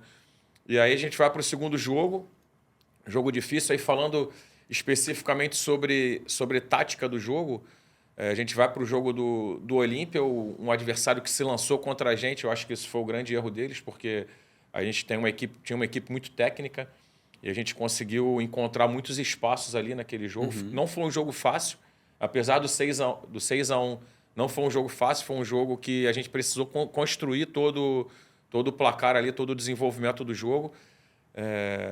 Mas a gente conseguiu colocar o nosso 3-2-5 em prática, a gente conseguiu impor o nosso jogo em cima do adversário. O adversário nos permitiu jogar da maneira como a gente queria. E a gente vai para um segundo jogo que tanto a gente quanto o adversário a gente conseguiu se estudar na competição, né? Falando especificamente sobre a tática do jogo, era um adversário que jogava num 5-3-2 e em muitos momentos num 5-4-1 que dificultou muito a nossa entrada no último terço. Foi um jogo que a gente teve até, acho que se eu não me engano, perto de 80% de posse de bola. Ataque contra a defesa. Era um ataque contra a defesa, mas que o adversário estava confortável ali naquele movimento dificuldade dele. de penetrar o último terço. Era muita dificuldade, porque batia 5-5 na última linha. E aí, em muitos momentos, a gente foi para um jogo até mais agressivo ainda, de fazer um 2-2-6. né? Jogou os 2 laterais na última linha, trazendo os pontas mais para dentro e botando 2 atacantes mesmo na referência ali para gerar dúvida na última linha do adversário.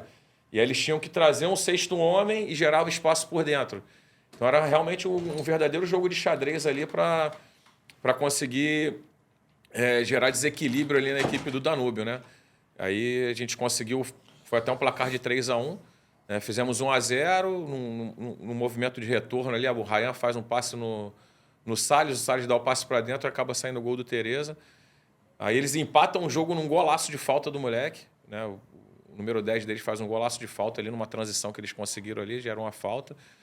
E depois a gente faz mais 2 gols, um gol de pênalti do Iago e mais um gol de cabeça uma falta lateral. Foi um jogo muito estudado, assim, foi um jogo de xadrez muito bem desenhado ali, né? Aí a gente já vai para o terceiro jogo, que é um jogo mais... a gente tira quase todo o time titular e oportuniza os outros meninos, que eu acho que isso também é importante, uma competição Vivenciar, dessa. Né? Vivenciar uma competição internacional dessa. Depois a gente volta a jogar contra o Danúbio. Mais uma vez a gente sabia como o adversário ia jogar, também teve 70% de posse de bola.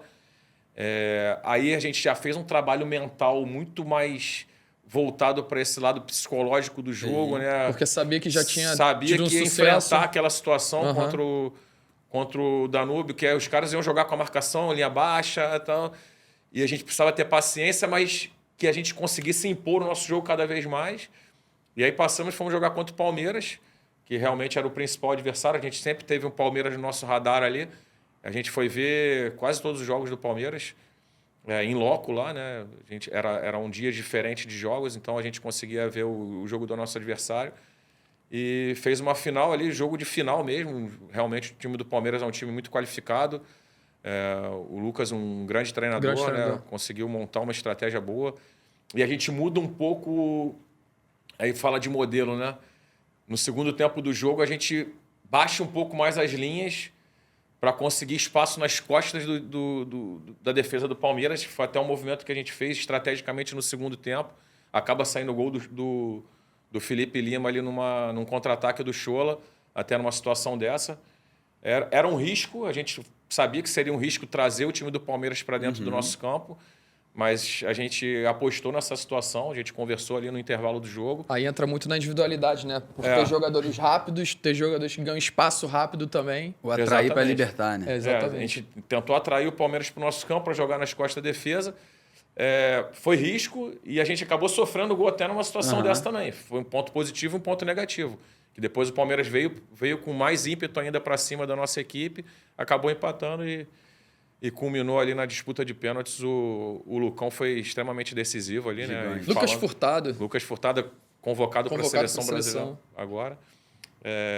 E aí a questão tecnológica, né? Como você falou. Como ajuda nesse momento, né? Demais, porque tanto o Kaique quanto o André, o treinador de goleiro e o nosso analista de desempenho, estudaram muito ali a equipe do Palmeiras em relação às cobranças. Se eu não me engano, o Lucas acerta 4 dos 5 pênaltis, um que não acertou, o Larson bate na trave. Na trave, isso aí. E acaba perdendo ali. Então a gente foi decisivo aí o estudo dos pênaltis também para que a gente conseguisse sair campeão lá da Libertadores. Mandar um abraço para todos. Vamos lá, Cadu, Sandro, André, Kaique, Douglas, Vinícius, Noval. Quem tava de médico lá? Tava o rapaz... Físio também. Aí tu vai me quebrar, cara. Mandar um abraço pro médico, pro físio também que estava lá. Daqui a pouco a gente vai lembrar. Todo departamento médico. Sem dúvida nenhuma, uma grande conquista, né, Clebão? E eu acho que a cultura e o ambiente que vocês geraram ali, sem dúvida nenhuma, fez com que vocês, de fato, conseguissem buscar esse título aí, que é muito difícil, né? Por se tratar de uma Libertadores Sub-20, com grandes profissionais, com grandes clubes, né? E, de fato, conseguiram... Pegar o nome da galera para poder não quebrar. Né? Nelson, assessor de imprensa. Assessor de imprensa... Todo mundo ali, meu irmão, envolvido, engajado ali. É importante esses garotos já vivenciarem, né, esse tipo de competição, porque é algo que o Flamengo joga todo ano. Né? Bicampeão, né? Na verdade, bicampeão. Então... Mandar um abraço também pro Mário Jorge, treinador hoje Carlão Roupeiro. Doutor Diógenes. Doutor Diógenes. Dieguinho e o Fernando. Fernando, pô. Fernandinho e Dieguinho, os dois físicos que foram... Fernandinho Belmonte. E assim, vale uma ressalva aí para essa galera do departamento médico, porque você, numa competição de tiro curto como essa, assim, cara, o Juan foi fundamental também, o nosso supervisor. Pô, Juan, A fera. recuperação, Juan é o melhor o de todos. Diego, o Diego e o Fernando, assim, junto com o Diógenes, eles montaram uma estratégia de recuperação para a rapaziada ali que foi determinante para a gente ter todo Sem mundo dúvidas. 100% ali. Porra, e menção honrosa aos atletas também, né, cara? Assim, Os atletas. Não dá pra falar o nome de todos, né? Os atletas. E mandar também um abraço pro Juan, que a gente também vai trazer aqui. Ele é um cara, assim, sensacional na supervisão. É um cara extremamente profissional, organizado. É um cara que, meu irmão, tu tem algum problema, é ele que resolve tudo. E, Juan, o dia que eu tiver uma empresa, você tá contratado, tá bom? Eu falava isso aí desde muito tempo no Mas Flamengo. gente É um cara resenha, sensacional. Gente boa demais. Bom demais. Aqui, pra gente finalizar, que o nosso programa, infelizmente, tá chegando... Passou muito rápido. Passou muito rápido. Com resenha, quando é boa, ela voa, né? Não tem jeito. Mas estamos chegando ao final e vamos tocar um pouquinho aqui na sua experiência fora do Brasil, Clebão. Então, você atuou, né, como auxiliar lá do Zé Ricardo no Catar e no Japão. A gente quer saber um pouquinho como é que é esse desafio para o treinador e para a gestão técnica brasileira chegar num novo mercado. E aí eu estou falando de cultura, língua, alimentação, tudo que toca esse novo desafio, esse novo país. Conta um pouquinho para a gente e depois a gente vai entrar em alguns detalhes aí, principalmente do mercado japonês. Tá, então, vamos lá. A primeira experiência foi no Catar, né, no Catar Clube, situado lá em Doha. O país estava respirando futebol, né, porque era um período pré-Copa do Mundo e todas as condições assim excelentes para que a gente conseguisse desenvolver os atletas ali num ambiente de futebol, né? E como tanto eu quanto o Zé, a gente é oriundo da base, para a gente foi muito fácil chegar lá e se adaptar, porque o atleta catari em si, ele é um atleta que não tem muita base, né? A categoria de base lá não é tão desenvolvida assim, apesar dos clubes terem a categoria de base, mas não são tão desenvolvidas. É um país pequeno, uma população pequena, que precisa naturalizar muitos jogadores da região ali para poder fazerem parte da sua categoria de base e, consequentemente, das suas seleções. Mas era foi um trabalho que a gente desenvolveu no profissional, que precisava ter um cuidado muito grande no aspecto técnico com os atletas, né? No aspecto técnico e no aspecto tático também, no desenvolvimento do atleta em si. Uhum. Um trabalho de formação. De formação. E assim, para a gente não era tão conflitante, porque a gente veio da base, então isso já está dentro do nosso DNA. Do nosso DNA, realmente. Isso aí foi bem colocado. Então, a gente assim, visava muito o desenvolvimento individual do atleta. Perfeito. Né? Muito mesmo, muito desenvolvimento individual do atleta. E lá no Catar tem uma peculiaridade que os principais atletas de cada clube da base, eles vão para a seleção e treinam na Spire, que é a seleção permanente da seleção Qatari. Né? Então, se você tem o nosso lateral esquerdo, por exemplo, principal, ele treinava mais na seleção do que no nosso time. Mesmo durante a sua competição, durante o período? Se fosse convocado para a seleção, ele estava mais tempo na seleção do que na própria equipe. Maneiro. Isso é novidade para mim. Então, eles têm muito isso da seleção, né? Então, o jogador é do clube, mas ele treina na seleção a semana toda, e se você precisa dele para o jogo, ele vem um dia antes para o jogo, ele treina no seu time para poder fazer parte ali do jogo do final de semana. Mas eles dão uma importância muito grande para a seleção. E grande parte dos atletas da seleção principal também são atletas que são naturalizados catares, né? Eles fazem essa naturalização de africanos, de jogadores árabes ali. Toda aquela região utiliza muito dessa... Da região, isso aí. Eles fazem essa naturalização para fortalecer as seleções, até porque são países pequenos, né? São países que a população original do país ali... na verdade, eles não precisam do futebol para ter uma ascensão social, assim, vamos dizer, né? O cidadão catari, ele já tem todas as condições sociais ali muito bem estabelecidas pelo país. O próprio país ele dá condição para o cidadão se desenvolver e ter... Quase todos, se eu não me engano, 100% dos catares têm emprego já quando chega na idade adulta. Eles têm uma condição social e financeira muito positiva. Assim, então, o futebol acaba não sendo um objeto de ascensão social. Então, só vai para o futebol quem quer ir para o futebol. Quem ama, quem quer. Quem quer mesmo. Então não é tão simples assim você desenvolver o futebol num local desse. Então, por isso tem muitos estrangeiros. Você vê a seleção dos Emirados Árabes, hoje ela é composta basicamente por brasileiros naturalizados. Então, as grandes referências lá são jogadores do nosso futebol, né, que foram buscar mercado lá e hoje, né, se naturalizaram. passaram por esse processo Exatamente. de naturalização e estão lá. E o desafio da comunicação, como é que era, Clebão? Inglês? Como é que rolava esse... A gente tinha um intérprete que é um brasileiro casado com uma palestina que ele morou muito tempo lá e fala árabe bem. Mas, assim, a grande maioria a gente conseguia falar inglês. Era mais tranquilo, assim, no inglês. Né? Então, a gente tinha alguns jogadores estrangeiros, africanos. Tinha o Javi Martinez, que chegou depois que... O Javi fala bem português e espanhol também era mais fácil de gerar uma comunicação. E comando de treino, a gente acaba pegando os comandos árabes mesmo ali, né? Mas no inglês todo mundo consegue entender.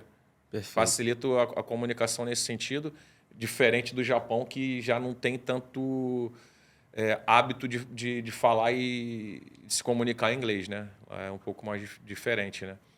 Agora, falando um pouco sobre a Liga do Catar, é uma liga que é muito discrepante assim, em relação aos times, né? Tem equipes muito poderosas e equipes que já se conformam em estar ali no meio da tabela e já sabe o seu lugar ali da tabela. Sabe que vai cair. Alguns sabem que já sabe que vai ficar ali naquele processo ali, salvo algumas exceções que um time menor consegue ganhar do time grande. Ele é muito difícil de acontecer. É muito segregado mesmo, né? Tem o Al Saad, o Al Duhail e o Rayyan, né? Que são times... São os maiores, muito fortes financeiramente. Aí tem o Garafa, alguns times ali que... O Qatar Clube era um time mediano, assim, né? Esse time que a gente foi. Não era um time que investia tanto pesado assim nas contratações de atletas de nome, assim, de fora, né? Estrangeiros.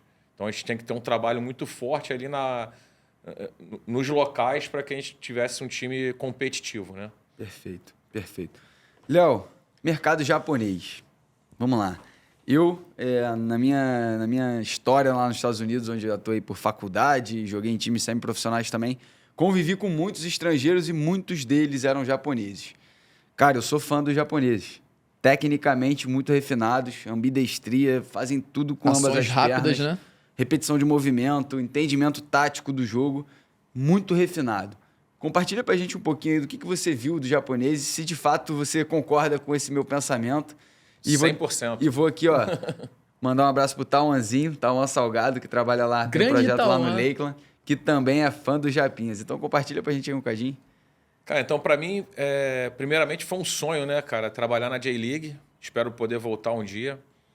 É uma liga completamente estruturada e... Vai sim, Clebão. Diferenciada. Vai sim. Inclusive, todos os nossos convidados saíram daqui, o telefone tocou e ficaram empregados. A verdade é essa. Voltar assim, para um mercado desse, para mim, é um grande objetivo. Especialmente a J-League é uma liga muito estruturada mesmo, assim, né, cara? Os caras são extremamente rigorosos com padrão de campo, os horários ali, você... Cara, o país em si é um país encantador, né, cara? Assim, em relação à educação, em relação à segurança, em relação a como as coisas funcionam lá. Eu levei minha família, então, para mim, foi um suporte muito grande que eu tive lá, de adaptação. E aí, falando especificamente sobre os atletas japoneses, né? Vamos lá.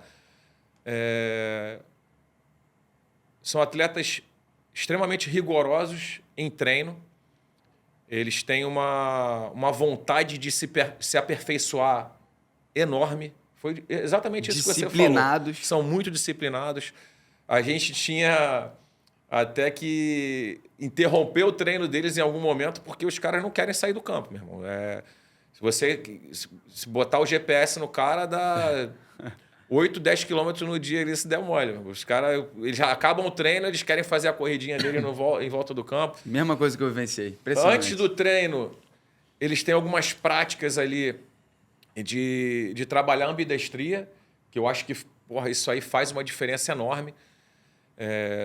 A maioria, quase que 100% dos atletas conseguem trabalhar bem as duas pernas, né? Conseguem trabalhar bem a perna direita e a perna esquerda. Uma peculiaridade lá, a maioria dos laterais esquerdos são destros. Então, você tem essa peculiaridade no time. E consegue desenvolver muito bem, né? Muito bem, assim, a perna esquerda nos momentos que chega no fundo para fazer cruzamento. São jogadores extremamente disciplinados taticamente. A gente conseguia passar as informações, eles cumpriram aquelas informações ali. Enfim, foi uma experiência muito positiva, realmente, assim, lidar com esse tipo de jogador. Enfim, acho que já até acabou o tempo, né? Mas, pode seguir. Eu tive uma experiência muito grande com um menino que era da seleção e eu desenvolvi um trabalho no Vasco junto com a Maíra Ruas, a psicóloga, que era um treinamento mental. E eu apresentei para ele esse treinamento mental, né? Falei para ele, era o Daiki Matsuoka, era um atleta da seleção sub-21 japonesa, que fazia parte do nosso elenco lá. Era até um atleta que entrava muitas vezes no jogo, por ser qualificado, né, um jogador de seleção. E ele gostou e esse treinamento mental eu fazia junto com o intérprete. E esse menino, assim, ele desenvolveu uma capacidade de entendimento do jogo muito grande. E ele me cobrava, falou, Kleber, hoje tem treinamento mental. Maneiro, cara. Que a gente pegava o atleta, botava ele para ver o que ele precisava fazer dentro do jogo e corrigia ele dentro dos movimentos. Colocava ele para mexer nos botões, fazer com que ele entendesse a ideia do Zé ali no que a gente queria, na parte ofensiva, na parte defensiva.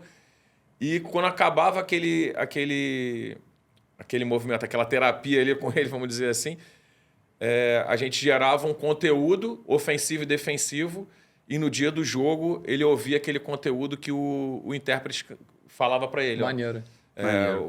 O jogo de hoje você precisa desenvolver essa capacidade ofensiva, essa capacidade defensiva, e ele fazia um trabalho de mentalização e levava aquilo para o jogo, e aquilo para ele foi algo extremamente enriquecedor, né? Informação. Informação, né? 100%, né? Informação. Engraçado, eu tenho uma particularidade. Lembra a gente lá na Copa Zico? A gente vendo o time, era do Kashima. Tu lembra qual era o Kashima ali, Kleber? Era o Kashima Antlers. Era o Kashima Antlers. Cara, a gente viu 2 atletas lá, um com o número 40, né? Isso. Que eu falei assim, Kleber, olha isso, cara. 40 é o número 10 do Kashima Antlers, porque é o principal jogador deles. É o principal jogador lá, a cultura deles, né? Do 40, né? O do Kashima Antlers. Hoje é o principal jogador deles, é o 40. A gente destacou ele como um dos melhores jogadores na competição. Jogador técnico, inteligente, boas ações. Aliás, boas ações não, ótimas ações. Muito rápido com bola. Sim. Né? É difícil a gente ter uma característica desse jogador muito rápido com bola, irmão. Impressionante. Encaixava passe, muito móvel, progredia com penetração com bola também. Eu vi isso Baita tudo, jogador, Léo. velho. Baita jogador. Tinha um volantinho no meu time, tu ia pra cima dele, o cara se agachava aqui pra dar o bote. Esquece. Meu irmão, coisa de louco. Kung Fu, sei lá, não sei nem explicar, cara. Muito diferente tecnicamente. Uma vez a gente, em 2019, a gente foi fazer um torneio na Europa, eu pelo Sub-13 do Flamengo, a gente fez um jogo contra o Kashima. E aí, assim, eles entendiam, eles já sabiam que era o Flamengo, justamente por conta do Zico também, já sabia a cultura nossa de jogar. E eles viram que a gente vinha ganhando alguns jogos e eles tiveram uma estratégia de marcar a gente em bloco embaixo, para entrar.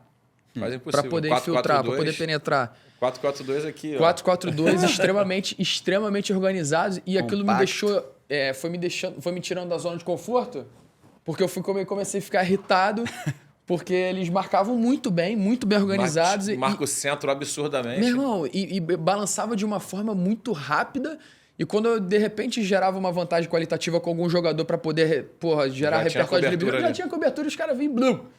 Eu falei, caraca, cara, que estratégia que a gente vai colocar aqui, mano, para poder romper, porque foi um dos blocos assim, mais organizados em relação à base que eu vi fazer, extremamente competitivo, organizado, independente, logicamente, do modelo, se a gente gosta ou não gosta, mas o que eles fizeram foi, assim, a nível defensivo, conseguiram neutralizar muito bem, mas graças a Deus deu certo lá, a gente conseguiu fazer os golzinhos e conseguiu ganhar o jogo. Faziam muito confronto, atacante contra defensor. Aí o Leonan chamava o Fred, o Leonan ponta direita, o Fred lateral esquerdo, vamos pro confronto. E aí eles ficavam ali. Se você não der ordem para parar, meu, os caras ficam meia hora, 40 minutos fazendo confronto ali. Só o confrontinho. Pra cima e tenta driblar. E o cara tenta defender. Tenta driblar, o cara tenta defender. Aquela vontade do 1%, né? Se Do tornar cara querer mais. melhor. Isso. Quero mais. Mais. Impressionante. Esses caras vão chegar, cara. Bom. Esse mercado Tem um vai chegar, projeto, cara. se eu não me engano, o Zé sabe bem o ano certo que eles fazem uma projeção de serem campeões mundiais. Maneiro. É mesmo? É. Cara, Você pega temos ali- que chamar professor mestre Zé Ricardo aqui. Vamos convidar também para que possa vir aqui, para que a gente possa falar E, assim, de futebol. Mais uma peculiaridade da base do Japão é que lá tem a base, mas o atleta com 17 anos ele sai para a universidade e aí o campeonato universitário lá é fortíssimo. Maneiro pra caralho. Fortíssimo. E o atleta escolhe o time que ele vai jogar depois. Irado. Então, não necessariamente o cara que foi formado no Shimizu, ele vai ser atleta do Shimizu no profissional. Maneiro. Se o Yokohama Marinos der uma condição melhor para ele depois vai, no ele pra futuro, lá. ele vai para lá. Maneiro. E a gente Maneiro, vivenciou cara. isso trazendo... Não vou nem falar draft, não seria um draft, né? Trazendo atletas para fazer experiência com a gente durante a pré-temporada. Na pré-temporada a gente foi para um local mais quente, lá numa ilha mais quente do Japão, e levamos 3 atletas para fazer a pré-temporada com a gente. Atletas maneiro. jovens, Que maneiro. que não eram da nossa base, eram de base de outras equipes, e os atletas que iam optar. Eu maneiro. gostei do método desse treinador e, acho que eu vou ter oportunidade de... Aí, obviamente, depois entra em questão contratual ali, para ver financeiramente como é que vai ser. Mas o atleta ele sai da base, vai para a universidade, tem a sua formação dentro da universidade, e aí da universidade ele volta para uma equipe que ele opta por jogar. Maneiríssimo, né? Precisamos ir ao Japão.